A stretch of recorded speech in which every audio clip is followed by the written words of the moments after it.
आप जब भी कोई सामान खरीदने जाते हो तो उसके पीछे लिखा हुआ होता है इंक्लूडिंग ऑल टैक्सेस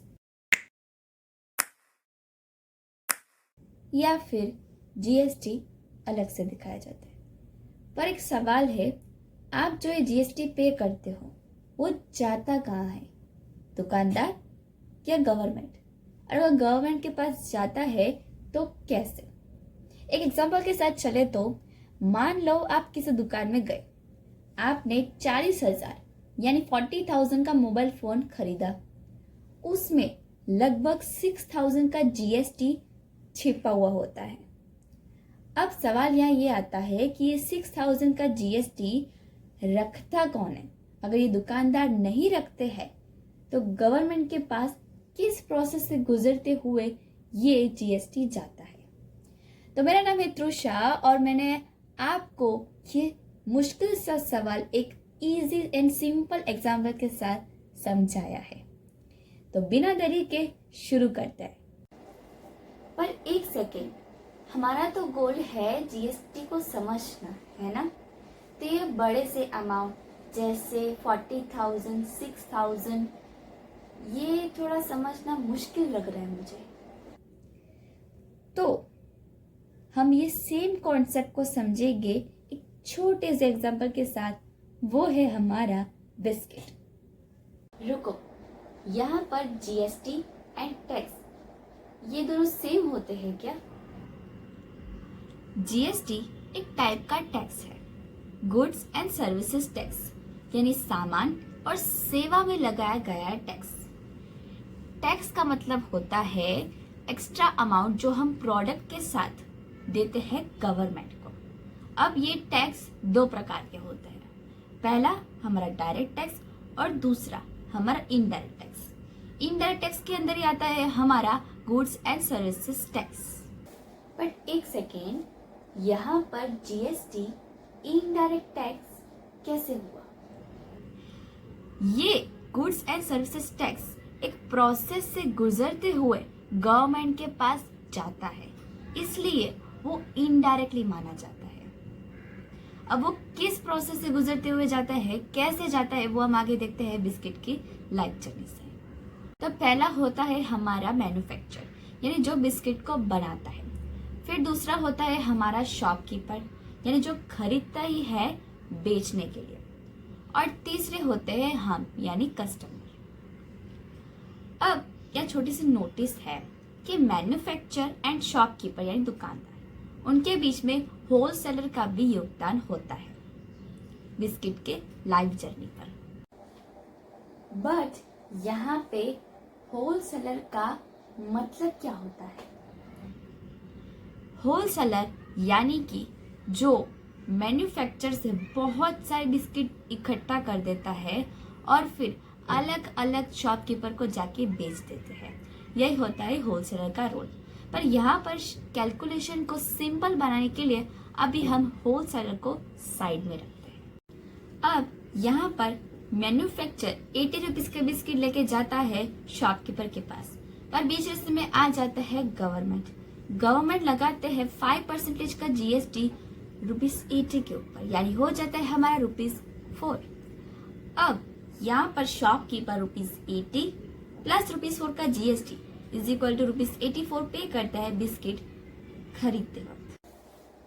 बट यहाँ पर शॉपकीपर ने ₹4 का जीएसटी क्यों दिया? ऐसा इसलिए है क्योंकि जीएसटी का फुल फॉर्म ही होता है गुड्स एंड सर्विसेज टैक्स, यानी जो गुड्स लेगा, जो बिस्किट लेगा, उनको टैक्स देने का, यही होता है हमारा जीएसटी। यहाँ पर 5% का ही जीएसटी क्यों? भला उससे कम या ज्यादा क्यों नहीं? गवर्नमेंट ने हमको पहले से ही फ्रेम दे के रखा है। गवर्नमेंट 0% जीएसटी उन चीजों पर लगाती है जो बहुत ही ज्यादा जरूरी होते हैं, जैसे कि वेजिटेबल, मिल्क, एग्स एक्सेट्रा।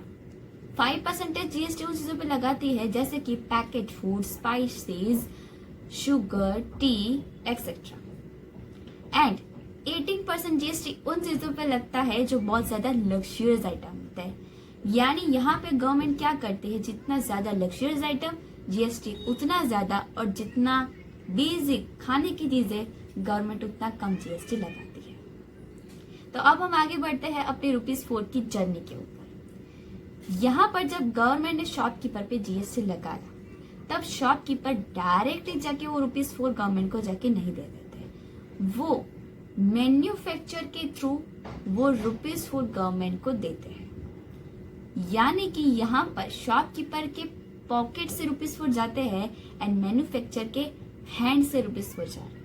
तो गवर्नमेंट किसी प्रकार का इनजस्टिस नहीं करती, इसलिए शॉपकीपर ने जो भी जीएसटी दिया गवर्नमेंट को उसका एक नामकरण रख देती है गवर्नमेंट, और ये शॉपकीपर के लिए ₹4 बन जाता है इनपुट टैक्स क्रेडिट।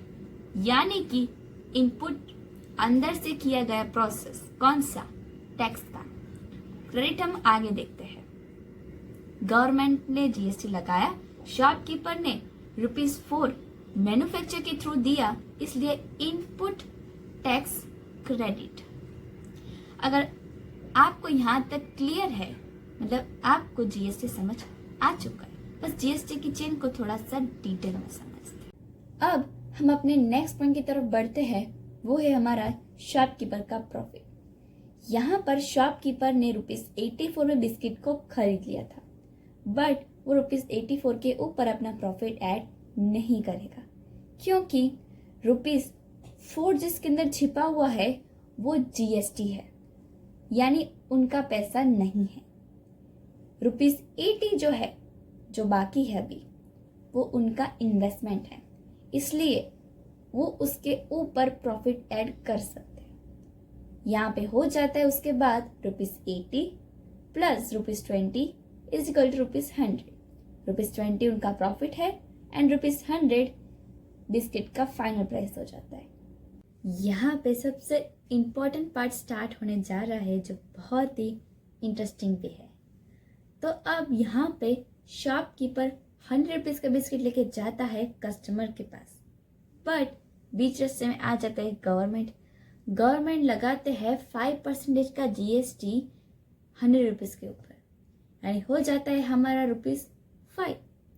इसलिए अब कस्टमर को ₹100 plus ₹5 is equal to ₹100 payment करना पड़ेगा जब वो बिस्किट को खरीदेंगे। यहाँ पे कस्टमर ने ₹5 का जीएसटी क्यों दिया? ये हमने पहले भी देखा था कि जो गुड्स लेगा उनको टैक्स देने का। यहाँ पे कस्टमर ने बिस्किट खरीदा तो फिर गुड्स एंड सर्विसेज टैक्स दिया।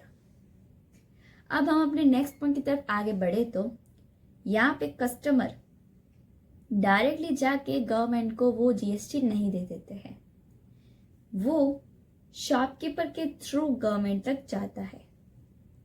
इसलिए जब कस्टमर से शॉपकीपर तक ये ₹5 जाता है तो उसको बोला जाता है आउटपुट टैक्स शॉपकीपर के लिए, क्योंकि शॉपकीपर का काम है यहाँ ट्रांसपोर्टर का। शॉपकीपर ₹5 को लेता है कस्टमर से और गवर्नमेंट को देता है, इसलिए यहाँ जब शॉपकीपर ₹5 ले रहा है कस्टमर से तो वो ₹5 लेने का प्रोसेस होता है आउटपुट टैक्स। शॉपकीपर ने ₹5 यानी कि आउटपुट टैक्स कस्टमर से लिया कैसे? बड़ा ही आसान है। यहाँ पे कस्टमर जब बिस्किट खरीद लेता है तो शॉपकीपर को ₹105 दे देते हैं। उसके बाद शॉपकीपर के हैंड में आ जाता है ये ₹105।